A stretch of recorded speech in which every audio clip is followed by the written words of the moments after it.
Tout le monde.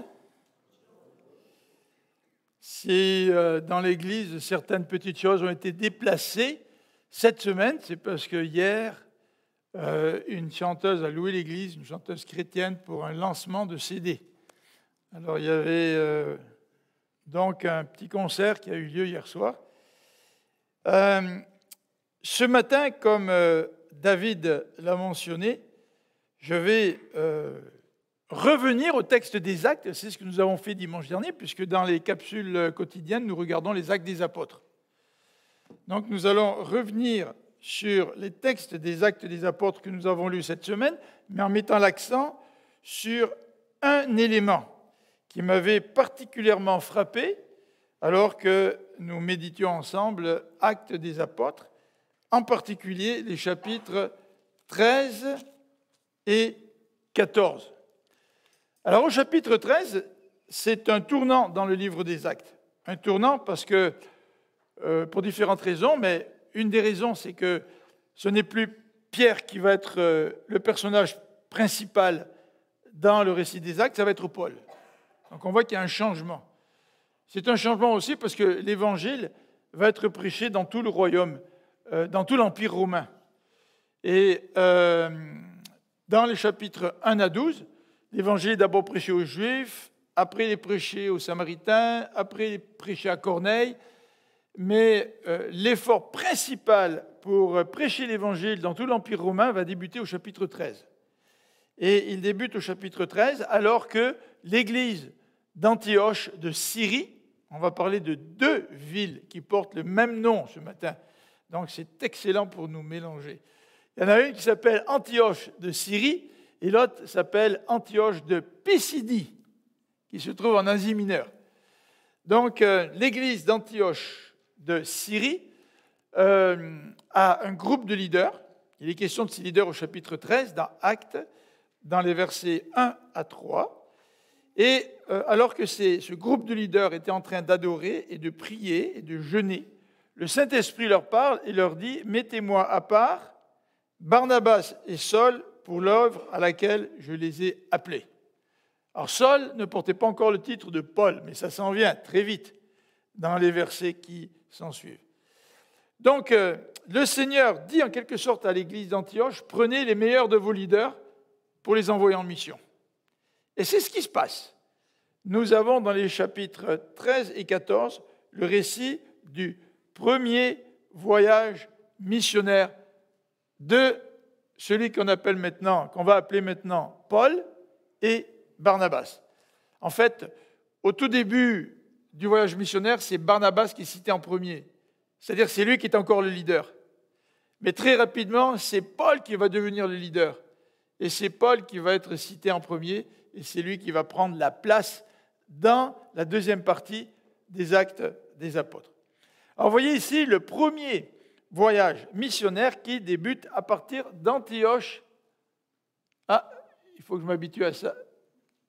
C'est un beau petit joujou, mais il faut que je garde. Voilà, Antioche ici de Syrie, et plus tard on va voir Antioche de Pisidie. Alors, le premier voyage de l'apôtre Paul a démarré d'Antioche. Il a pris le bateau avec Barnabas. Ils sont allés à l'île de Chypre, que vous voyez donc à l'écran. C'est la seule île que nous avons à l'écran. Ils débarquent à Salamine, ils traversent toute l'île pour aller à Paphos. Et à Paphos, nous allons avoir le récit au chapitre 13 de Paul et Barnabas qui présentent l'évangile au proconsul. Et nous allons parler de l'opposition d'un homme nommé Élymas. Ensuite, après avoir quitté l'île de Chypre, ils vont donc prendre le bateau pour aller jusqu'au port d'Athalie, à Pergée, et directement ils sont allés à Antioche pour établir une église à Antioche. D'Antioche, ils sont allés à Iconium pour établir une église. Ensuite, ils sont allés à Lystre et ensuite ils sont allés à Derbe.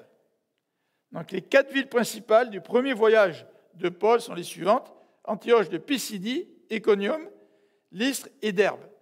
Mais ils vont décider alors qu'il se retrouve à Derbe, de rebrousser chemin pour visiter ces églises qu'il vient d'établir. Donc il retourne à Lystre, il retourne à Iconium, il retourne à Antioche de Pisidie, pour ensuite aller à Athalie, prendre le bateau et directement rentrer à Antioche de Syrie, c'est-à-dire à l'église qui les a envoyés.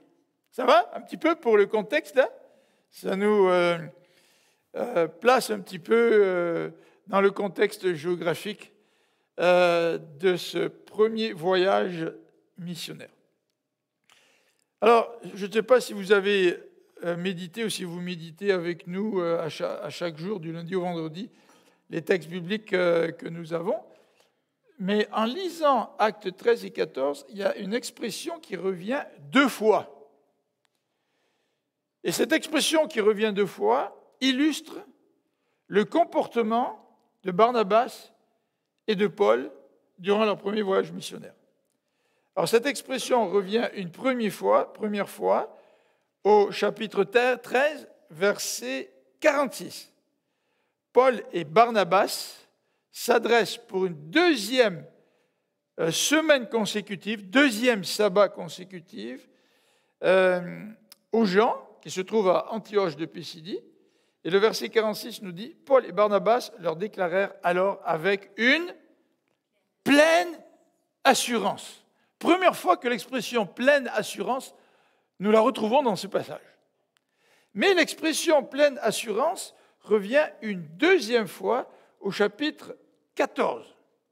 Au chapitre 14, il se trouve à Iconium et le verset 2 nous dit que les Juifs qui avaient refusé de croire suscitèrent de l'hostilité et de la malveillance dans la population vis-à-vis des apôtres. Et le verset 3 nous dit « Néanmoins, Paul et Barnabas prolongèrent leur séjour dans cette ville. Ils parlaient avec assurance, car ils étaient confiants dans le Seigneur. » Alors c'est surprenant de retrouver ces deux expressions et de voir le comportement de Paul et Barnabas, parce que le premier voyage missionnaire comporte des difficultés, des oppositions et même de la persécution.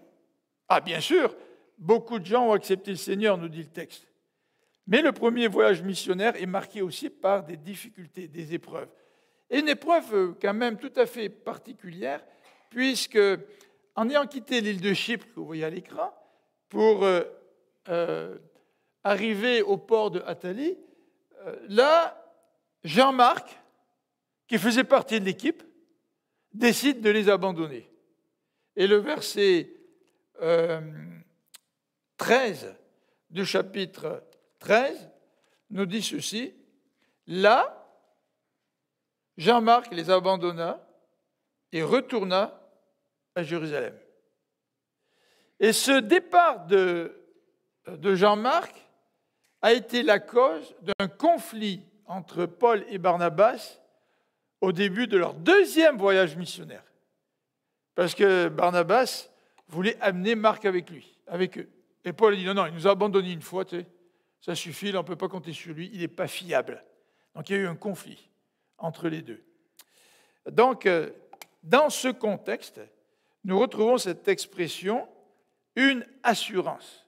Premier voyage de Paul et Barnabas, autour de l'an 46-47 ou 47-48, c'est-à-dire un peu plus de, peut-être une quinzaine d'années après la mort de Jésus, plus ou moins. Là.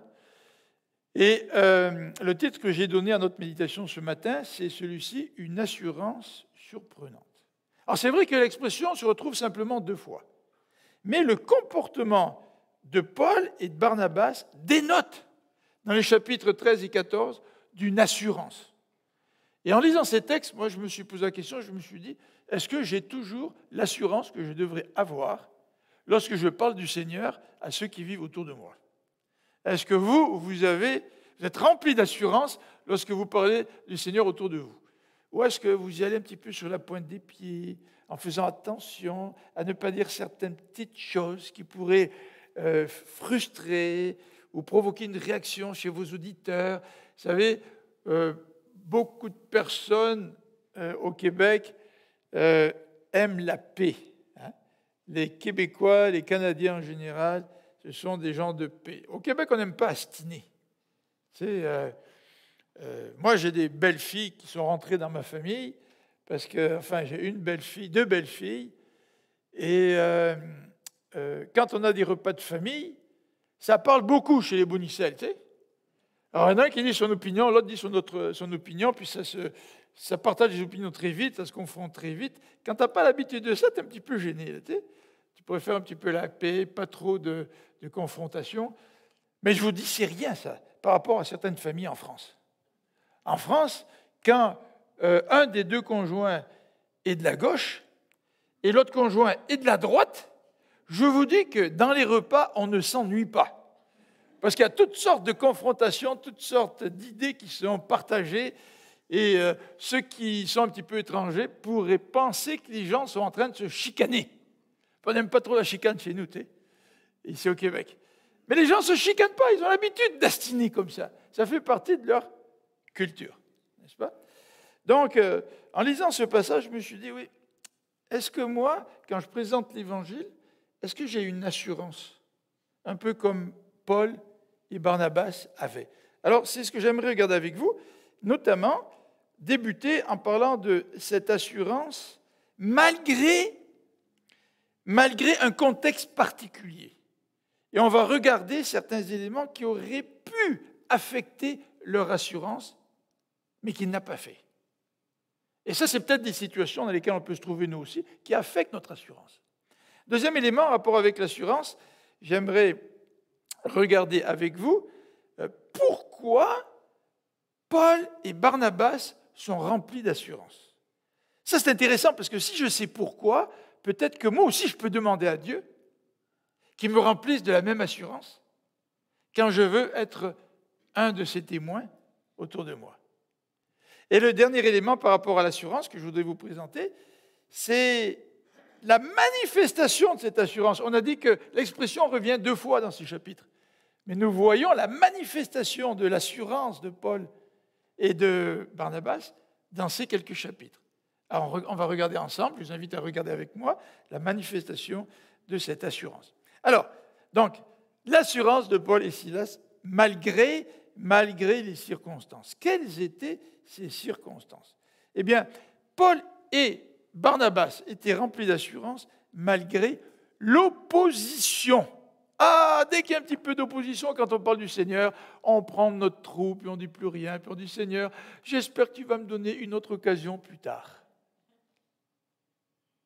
Mais dans le fond, l'occasion plus tard ne viendra peut-être pas. S'il y a de l'opposition, est-ce que cela signifie que nous devons arrêter de parler? Ou est-ce que nous pouvons, avec assurance, continuer à parler du Seigneur et à témoigner, dans le respect, bien sûr? Alors regardons l'opposition que rencontrent Paul et Barnabas au chapitre 13. Au chapitre 13, ils sont sur l'île de Chypre. Ils ont traversé toute l'île de Chypre et ils arrivent au bout, là, à Paphos, nous dit le verset 6. Et là se trouvait un magicien nommé Bar-Jésus, il était juif, hein, et se faisait passer pour un prophète. Bon, on lui donnait aussi le nom d'Élimas, non pas son nom juif, on l'appelait Élimas. Et celui-ci faisait partie de l'entourage du proconsul, verset 7, Sergius Paulus, un homme intelligent. Celui-ci, donc le proconsul, vous savez qu'est-ce que c'est un proconsul? C'est le représentant du consul, quelqu'un qui a l'autorité dans la région. Hein, et tous les gens gravitaient autour du consul, et certains avaient une place particulière. Et le magicien, Élimas, il avait une place particulière. Mais le proconsul a décidé d'inviter Barnabas et Saul pour entendre la parole de Dieu. Alors ça, c'était ce qu'on appelle une dieucidence. Pas une coïncidence, mais une dieucidence. Dieu avait préparé ça, n'est-ce pas? Il avait préparé le terrain. Mais, nous dit le verset 8, Élimas le magicien s'opposait à eux. Il cherchait à détourner le proconsul de la foi. C'est un peu compréhensible. Quand on prêche l'évangile, on dérange dans la société. Vous savez, si vous prêchez l'évangile dans des quartiers où il y a beaucoup de gens qui se droguent et beaucoup de drogués se convertissent et moins de drogue se vend, évidemment, les trafiquants de drogue ne sont pas contents.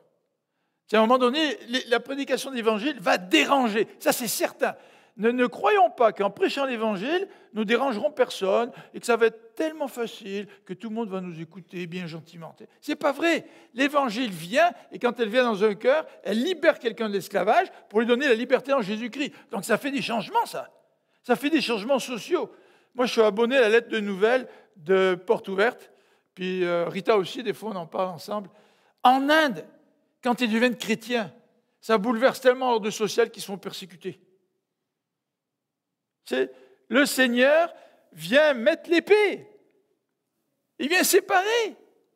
Et c'est normal qu'il y ait de l'opposition. Et cet homme-là, évidemment, avait une place de choix devant le proconsul, j'allais dire à la cour du proconsul. Non, ce n'était pas un roi. Mais vous savez très bien que des gens côtoient ceux qui sont importants pour espérer avoir une meilleure place dans la société. Et ce magicien qui se faisait passer pour un prophète, là, ce magicien Élimas était fort mécontent que d'autres personnes aient plus d'impact que lui devant le proconsul. Donc il s'oppose à la prédication de Paul et de Barnabas. Et regardez l'attitude de Saul, on l'appelle encore Saul au verset 9. Saul, qui s'appelait aussi Paul, rempli du Saint-Esprit, s'adressa à lui en le regardant droit dans les yeux. Paul, chez moi on dirait, il est gonflé. Je ne sais pas si on dit ça au Québec, là. Mais quelqu'un de gonflé, ça veut dire c'est quelqu'un qui a du guts. Tiens, je fais de la traduction sans l'avoir prévu, là. Mais c'est quelqu'un qui n'hésite pas à regarder Élimas. C'est quelqu'un d'important, Élimas. Aux yeux du proconsul, c'est quelqu'un qui avait de l'influence. Et Paul le regarde droit dans les yeux. Et là, il va le confronter. Ça prend de l'assurance. Il va le confronter, il va lui dire « Charlatan, plein de ruse et de méchanceté, fils du diable. » Paul, tu n'aurais pas pu être un peu plus gentil? Franchement, là, tu vas un peu fort. Ennemi de tout ce qui est bien, quand cesseras-tu de fausser les plans du Seigneur qui sont droits? Il y a des moments, mes amis, où il faut confronter quand on prêche l'Évangile. Il y a des moments où il faut être sage. Mais il y a des moments où il faut confronter, ne pas hésiter à confronter. Et c'est ce que Paul a fait, et bien lui en a pris. Car cette confrontation a amené le proconsul à la foi. Si Paul avait été trop gentil, le proconsul n'aurait pas vu que Dieu est plus puissant que son magicien. Et Paul a confronté le magicien en disant « Maintenant, attention, la main du Seigneur va te frapper, tu vas devenir aveugle et pendant un certain temps, tu ne verras plus la lumière du soleil. » À l'instant même, les yeux d'Élimas s'obscurcirent, il se trouva plongé dans une nuit noire et se tournait de tous côtés en cherchant quelqu'un pour le guider par la main. Sa vision n'a pas simplement été altérée au point où il voit encore des ombres, il distingue un petit peu de la lumière. Non, il est tombé dans une obscurité telle qu'il cherchait quelqu'un pour le guider. Vous vous rendez compte? Paul était rempli d'assurance. Alors, malgré évidemment l'opposition, il était rempli d'assurance aussi, malgré l'incrédulité possible des gens. Paul le savait. Paul et Barnabas le savaient qu'en prêchant l'Évangile, des gens croiraient, mais des gens demeureraient dans l'incrédulité.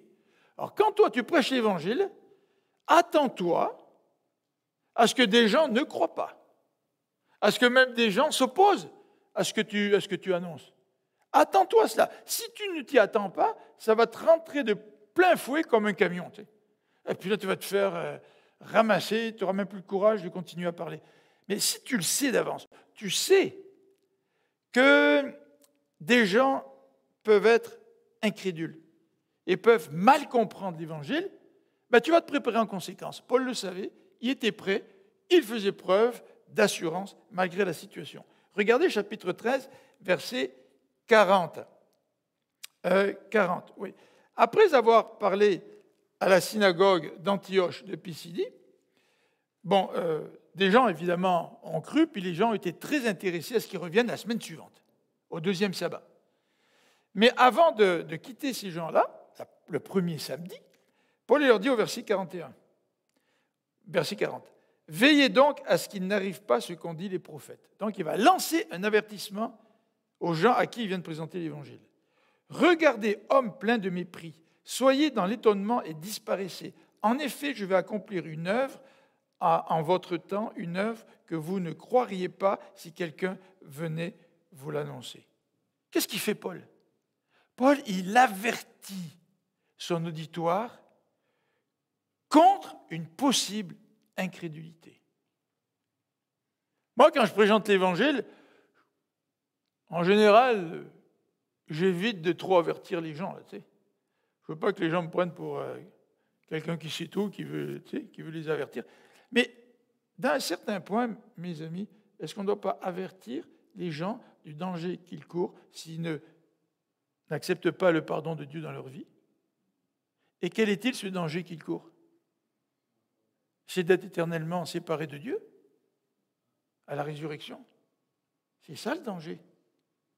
Pouvons-nous avec assurance parler de ce danger aux gens à qui nous présentons l'Évangile, tout en étant respectueux, mais en ayant quand même de la conviction, pas du bout des lèvres, comme si c'était une petite possibilité. Mais c'est vrai, Dieu est le juge de tous. Jésus-Christ est le juge de tous. Il va juger les vivants et les morts. Mais c'est que par lui que nous pouvons obtenir le pardon des péchés. Donc nous avons besoin de confronter les gens au danger de l'incrédulité. Et Paul l'a fait. Il aurait pu ne pas le faire, ça marchait bien son affaire. Il a eu du succès, ils lui ont demandé de revenir la semaine suivante. Mais non, Paul les a présentés devant un possible danger. Au chapitre 14, on voit encore l'assurance de Paul, parce que quand ils arrivent à Lystre, ils font une guérison. Il y a un homme qui est paralysé des pieds, infirme de naissance, nous dit le verset 7 et 8. Il n'avait jamais pu marcher de sa vie. Paul le guérit, lève-toi, il se met à marcher. Quand les habitants de Lystre virent ce que Paul avait fait, nous dit le verset 11, les nombreux assistants crièrent dans leur langue le lycaonien. Les dieux ont pris forme humaine et sont descendus parmi nous. Ils appelaient Barnabas Zeus, parce que Barnabas parlait moins que Paul, et Paul l'appelait Hermès, ce qui a donné herméneutique, c'est-à-dire celui qui était le porte-parole, qui interprétait Zeus. Hermès, dans la mythologie grecque, était le porte-parole de Zeus. Donc Paul était le porte-parole de Barnabas.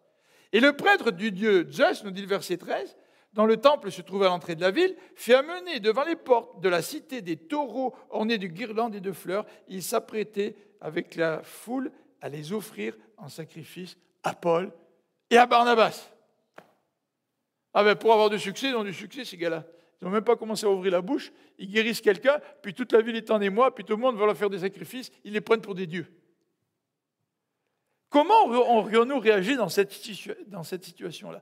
Ouais, tu sais, c'est vrai, on est un petit peu inférieur au Dieu, Dieu nous a créés, là, mais qu'est-ce qu'on aurait dit? Est-ce qu'on aurait patiné là, pour essayer de s'en sortir, sans trop vouloir vexer ces gens-là qui semblaient tellement heureux de nous voir guérir quelqu'un, là, tu sais?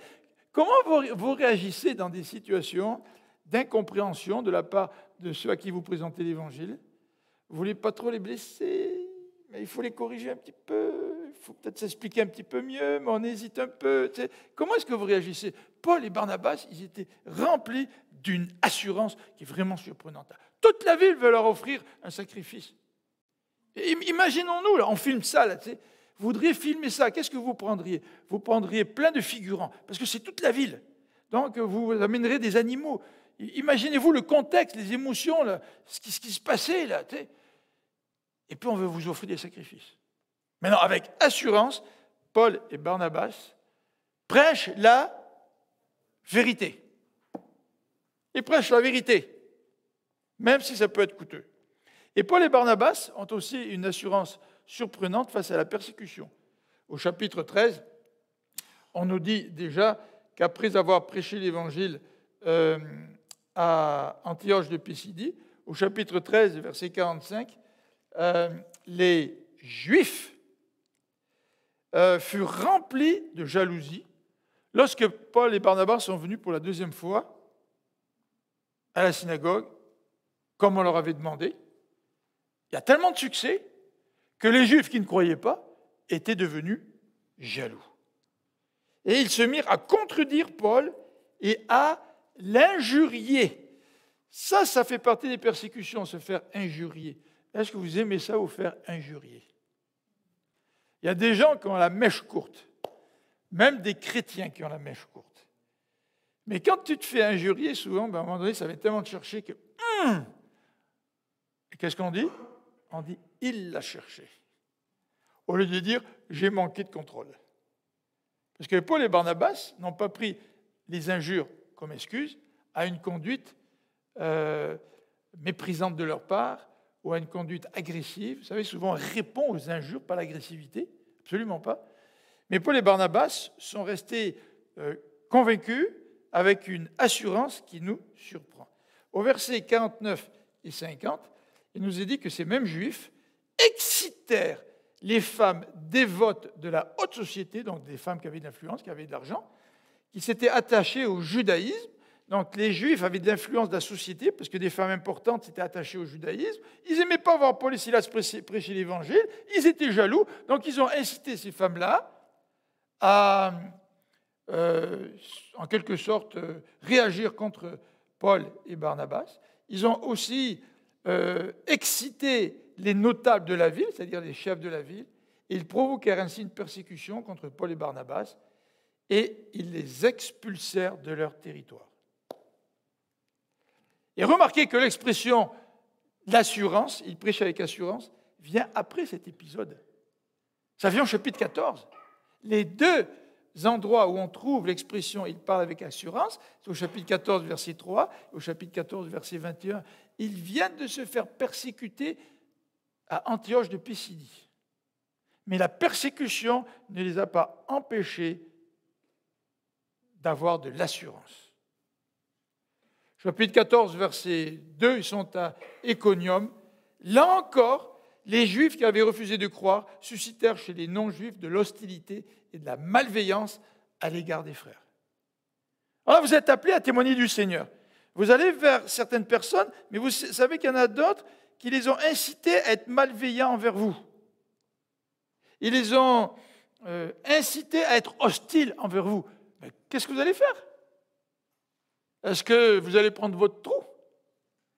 Ou est-ce que vous allez continuer à faire preuve d'assurance dans la proclamation de l'Évangile? Et dans les versets 19 et 20, ça va même tellement loin, regardez au verset 19, des Juifs arrivèrent à d'Antioche et d'Iconium, là il se trouve à Lystre, et ils parvinrent à retourner le peuple contre eux. Ils lancèrent des pierres contre Paul pour le tuer, puis ils le traînèrent hors de la ville, croyant qu'il était mort.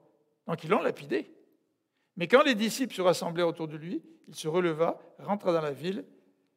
Le lendemain, il partit avec Barnabas pour Derbe. Donc voilà le contexte. Et malgré cela, il faisait preuve d'une assurance surprenante. Alors pourquoi? Pourquoi ils avaient autant d'assurance? Alors on va passer assez rapidement là-dessus, étant donné que l'heure avance.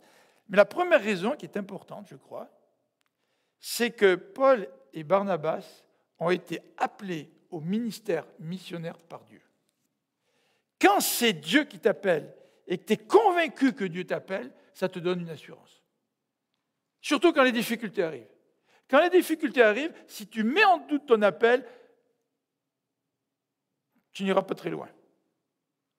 Mais vous vous rappelez, dans Actes 13, 1 à 3, les leaders d'Antioche de Syrie prient ensemble, ils jeûnent, puis le Saint-Esprit leur parle en leur demandant de mettre à part Barnabas et Saul pour faire leur premier voyage missionnaire. Et Barnabas et Saul font partie de ce groupe-là. C'est dans ce groupe de prière, dans ce groupe de leaders, alors qu'ils étaient en train de jeûner, que Dieu donne à tout le groupe la conviction que cette église d'Antioche de Syrie doit prendre Barnabas et Saul et les envoyer en mission. Si nous n'avons pas un appel de Dieu pour n'importe quel ministère dans l'Église, nous abandonnerons facilement. Il y a des problèmes dans tous les ministères. Vous enseignez à l'école du dimanche, vous faites de la musique, vous voulez faire d'évangélisation, vous voulez même nettoyer l'Église. Ah, mais si vous nettoyez l'Église, vous êtes un perfectionniste. Vous allez nettoyer les imperfections des autres. Parce que vous, en tant que perfectionniste, vous rangez tout comme il faut. Mais quand vous voulez servir un groupe, une église, une famille, que les gens ne sont pas comme vous, ben ils n'agissent pas toujours comme vous. Mais si vous n'avez pas la conviction que c'est Dieu qui vous appelle à ce ministère-là, vous allez abandonner. Puis vous allez critiquer. Critiquer les autres. Parce qu'évidemment, vous êtes parfait lorsque vous faites les ménages. Ou vous êtes parfait quand vous jouez la musique.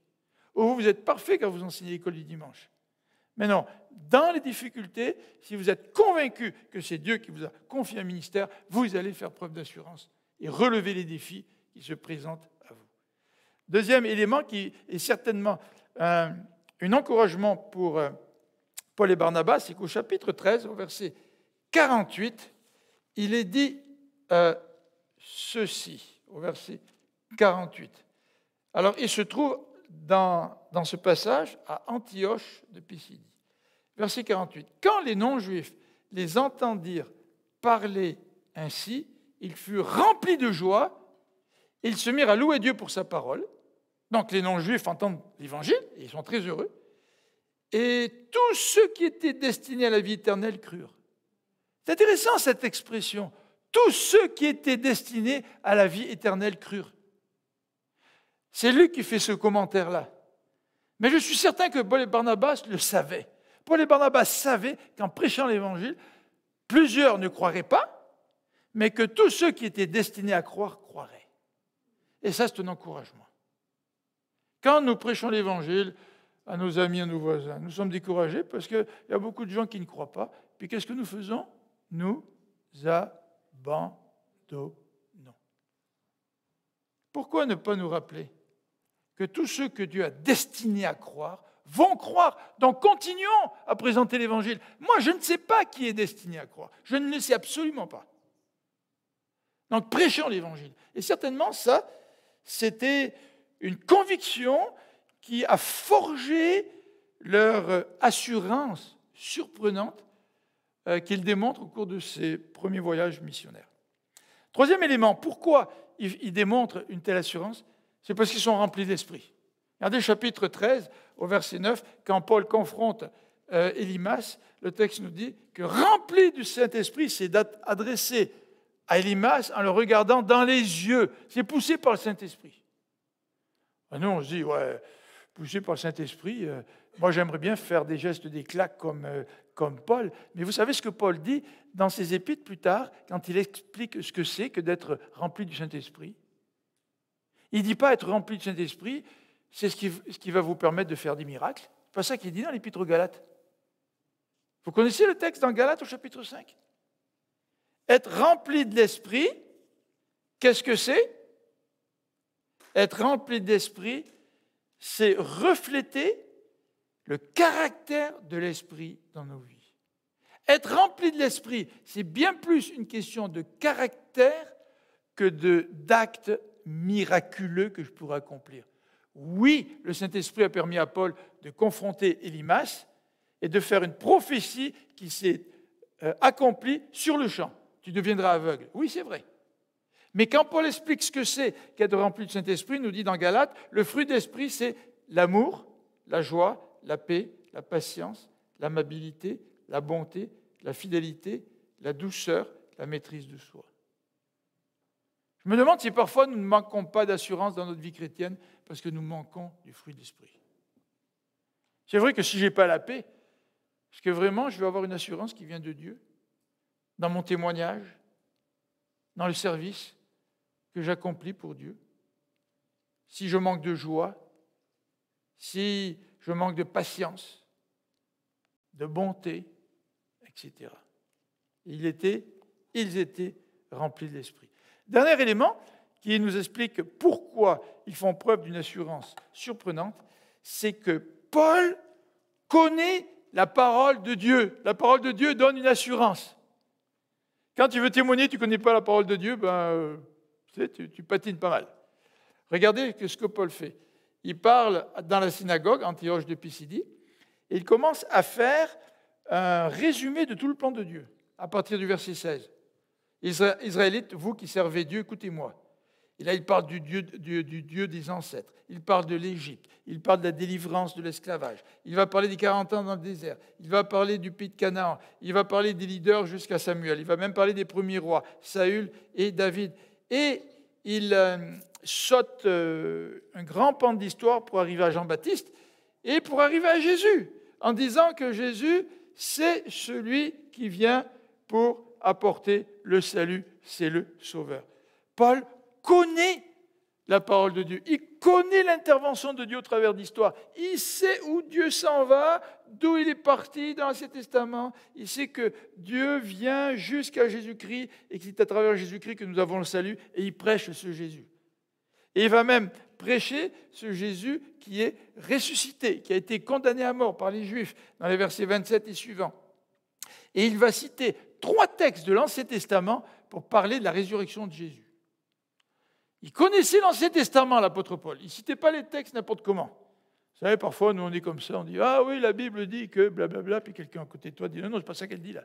Tu t'es trompé, tu as mêlé 2 personnages. » Ça vous arrive, ça, parfois de nous mêler, là? Mais quand on connaît bien la parole de Dieu, ça nous donne une assurance. Vous savez, si vous êtes malade sur votre lit d'hôpital, puis vous ne connaissez pas beaucoup la parole de Dieu, vous allez, vous allez vous appuyer sur peut-être ce que Dieu a fait dans votre vie, ou vous connaissez peut-être un verset ou deux, ton bâton et ta houlette me rassurent, c'est quand je traverse la vallée de l'ombre de la mort. Mais est-ce que vous connaissez suffisamment la parole de Dieu pour vous appuyer sur cette parole dans toutes les circonstances de votre vie? Lorsque, en 89 peut-être, le missionnaire Jean-Hys est décédé, Jean-Hys, il est venu à l'église le dimanche matin avec son épouse, et je me rappellerai qu'après l'église, il sort en disant « Oh, quelle est belle l'église du Seigneur !» Puis l'après-midi, on reçoit un coup de téléphone, Jean vient de décéder. Ça nous a tous surpris.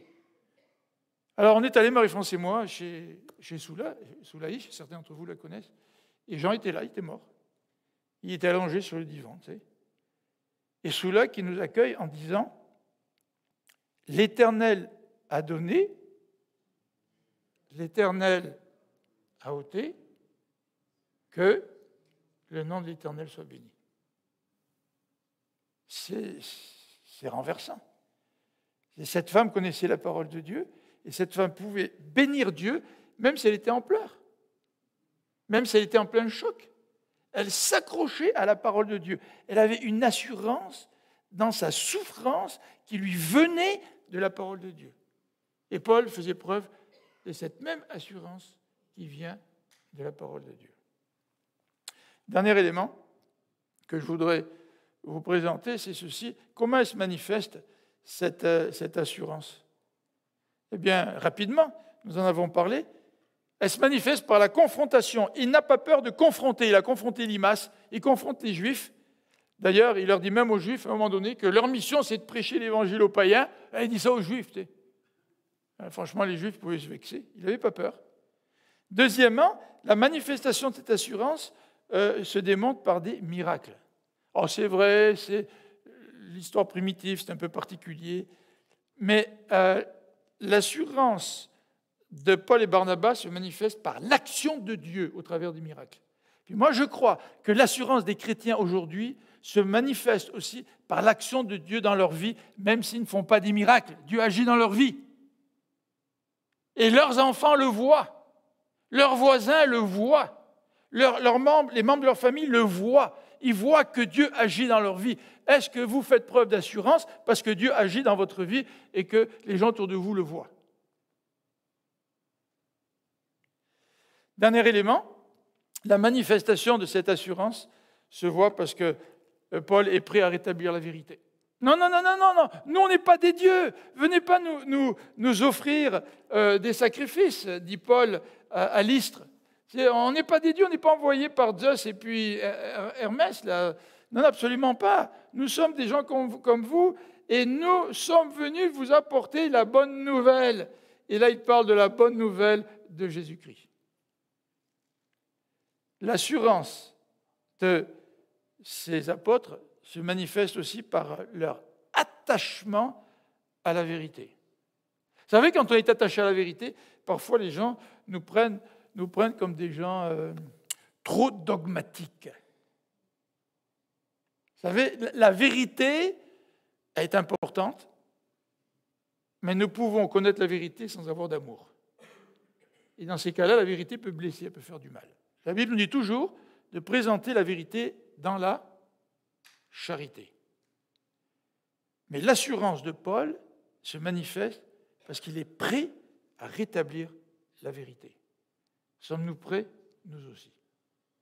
En conclusion, avant de prendre le repas du Seigneur, je voudrais simplement vous laisser sur un dernier élément, c'est que l'assurance surprenante de Paul leur permet de persévérer dans la proclamation. Au chapitre 14, versets 2 et 3, il nous est dit que les Juifs suscitèrent donc de l'hostilité, de la malveillance à l'égard des apôtres, mais ils parlaient avec assurance. Ils ont persévéré, malgré l'hostilité, malgré la persécution, malgré la malveillance des gens envers eux. La persévérance dans la proclamation. L'assurance nous amène à la persévérance. Est-ce que nous persévérons? Est-ce que nous avons cette même assurance? Mais cette assurance, cette persévérance, les a aussi convaincus de faire le chemin inverse. Comme on l'a montré tout à l'heure, ils sont partis de Derbe, on ne dit pas grand-chose sur ce qui s'est passé à Derbe, sont retournés à Lystre. À Lystre, c'est là où Paul a été lapidé.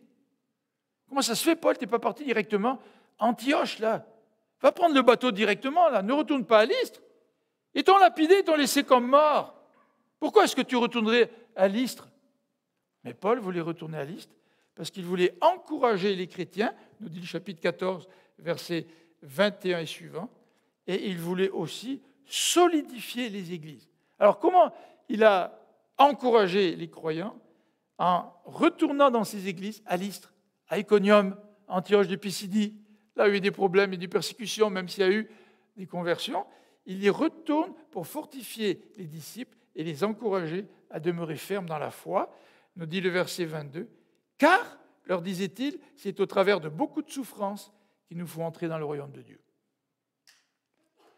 Admettons, là, vous avez quelqu'un qui vient au Seigneur dans votre entourage. Est-ce que vous auriez l'idée de dire à cette personne, tu sais, pour rentrer dans le royaume de Dieu, on y rentre au travers de beaucoup de souffrances? Tu sais, tu es nouveau chrétien, mais il va falloir que tu persévères dans ta foi chrétienne. Moi, ça m'a surpris parce que, en lisant le Nouveau Testament, c'est souvent les paroles que nous rencontrons de la part de ceux qui prêchent l'Évangile envers les nouveaux convertis. Nous, quand un nouveau converti arrive, on dit « Oh, fantastique, t'es converti, le Seigneur, ça va être un jardin de roses, etc. » Puis, on dit à tout le monde qui s'est converti, « Loué soit le Seigneur, il s'est converti. » Aucun mot d'encouragement, aucun, entre guillemets, avertissement. Tu sais, t'es un nouveau converti, oui, mais tu sais, t'es un nouveau converti, mais c'est pas facile le chemin sur lequel le Seigneur nous appelle à marcher. Tu auras besoin de sa force.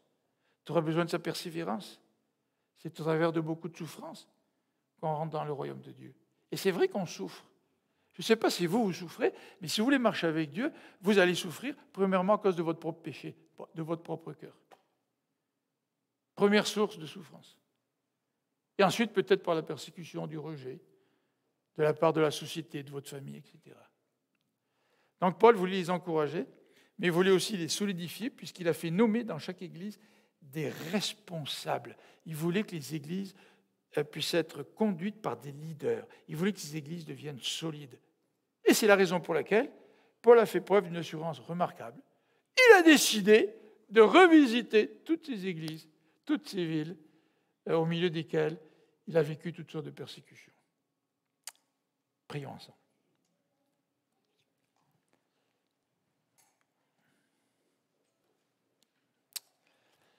Seigneur notre Dieu, c'est surprenant, oui, à la lecture de ce passage, de voir l'assurance de ces missionnaires, l'assurance de Paul et Barnabas.